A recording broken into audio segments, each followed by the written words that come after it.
بسم الله الرحمن الرحيم، والصلاة والسلام على سيدنا محمد وعلى آله وصحبه وسلم أجمعين. اليوم إن شاء الله حرويكم عملية سهلة إن شاء الله بهذا القشاط الذي هو بالسكر الأحمر. العملية بسيطة وسهلة. هذا 3 كيلو نرجيل صلالة أو رزات محكوك. فالنرجيل اليابس اللي يباع في السوق لا يصلح مع هذا أبدا. هذاك يصلح مع الحليب المكثف والسكر ومن ثم يخلط ويطرح في الثلاجة. أما هذا لا.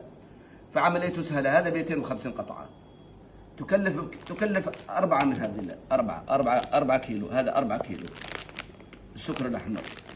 على طول عندما يغلي هذا على طول السكر الأحمر على طول يحط النرجيل 3 الكيلو ويحرك بعملية بسيطة وهكذا حتى يصير هكذا. هذا هو الحين بالسكر الأحمر وسهل، مش قوي، سهل بسيط. والسكر الأحمر هو بيقي في مكانه.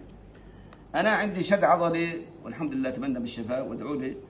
ما أقدر أسوي ولا أغطي أي شيء من الأعراس.